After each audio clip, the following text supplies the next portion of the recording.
ಇಲ್ಲೊಂದು ಪ್ರಕರಣ ಬಂದಿದೆ. ಈ ಪ್ರಕರಣದಲ್ಲಿ ಸುಳ್ಳಾಗಿದ್ರೆ ಆತನ ವಿರುದ್ಧ ಮೊಕದ್ದಮೆಯನ್ನು ದಾಖಲು ಮಾಡಿ ಅಂತ ನಾನೇ ಹೇಳ್ತೀನಿ. ಆತನ ದೂರಿನಲ್ಲಿ ಒಂದು ಪ್ಯಾರಾಗ್ರಾಫ್ ಇದೆ, ಸುಳ್ಳು ದೂರು ಕೊಟ್ಟ ಪರಿಣಾಮ ಏನು ಅನ್ನೋಂಥನ್ನು ಅರ್ಥಕೊಂಡು ನಾನು ಇದನ್ನು ಕೊಡ್ತಾ ಇದ್ದೀನಿ ಅಂತ.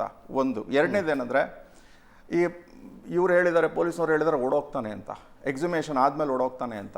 ಎಕ್ಸುಮೇಷನ್ ಮಾಡ್ತಾನೆ ಅನ್ನೋ ಕಾನ್ಫಿಡೆನ್ಸು ವಕೀಲರಿಗಿಂತ ಜಾಸ್ತಿ ಪೊಲೀಸ್ನವ್ರಿಗಿರೋಂಗೆ ಕಾಣುತ್ತೆ. ಆ್ಯಂಡ್ ಈ ದೇಹಗಳನ್ನು ಹೊರಗೆ ತೆಗೆಯೋದು ಅಲ್ಲದೆ ಬೇರೆ ಯಾವುದೇ ದಾರಿ ಇರೋದಿಲ್ಲ. ಆ್ಯಂಡ್ ಧಾರ್ಮಿಕ ಕ್ಷೇತ್ರ ಅನ್ನುವಂಥ ಕಾರಣಕ್ಕೆ ನಾವು ತನಿಖೆಯಲ್ಲಿ ಅಗತ್ಯವಾದ ಕ್ರಮ ಜರುಗಿಸೋದಿಲ್ಲ ಅನ್ನೋದ್ರೆ ಅದಕ್ಕಿಂತ ದೊಡ್ಡ ಅನಾಚಾರ ಯಾವುದೂ ಆಗೋದಿಲ್ಲ. ಧಾರ್ಮಿಕ ಕ್ಷೇತ್ರ ಅನ್ನೋ ಕಾರಣಕ್ಕೆ ಬೇಗನೆ ಮಾಡಬೇಕಾಗತ್ತೆ. ಈ ಸೆಂಟೆನ್ಸ್ ನಾನು ಕಂಪ್ಲೀಟ್ ಆಗಿ ಒಪ್ಕೊಳ್ತೀನಿ. ಈ ಧಾರ್ಮಿಕ ಕ್ಷೇತ್ರ ಆಲ್ ಸೆಡ್ ಅಂಡ್ ಡನ್ ಧಾರ್ಮಿಕ ಕ್ಷೇತ್ರ ಅವ್ರ ಆಡಳಿತಾಧಿಕಾರಿಗಳೇ ಹೇಳ್ಬೋದಿತ್ತು ಪರ್ಟಿಕ್ಯುಲರ್ಲಿ ಇದನ್ನ ದಯವಿಟ್ಟು ಕೂಡಲೇ ಆತ ಏನು ಹೇಳ್ತಿದ್ದಾನೆ ಒಂದು ಸಮಗ್ರವಾದ ಮತ್ತೆ ಒಪ್ಕೊಳ್ಬಾದಂತ ತನಿಖೆಯನ್ನ ಮಾಡಿ ಅಂತ ಅವ್ರು ಕಾನ್ಫಿಡೆಂಟ್ ಆಗಿ ಬಂದು ಹೇಳ್ಬೋದಲ್ವಾ. ಅವ್ರ ಹೆಸರನ್ನು ಹೇಳಿ. ಅಲ್ಲ, ನಾನು ಅವ್ರ ಹೆಸರನ್ನ ತಗೊಳ್ಳಲ್ಲ.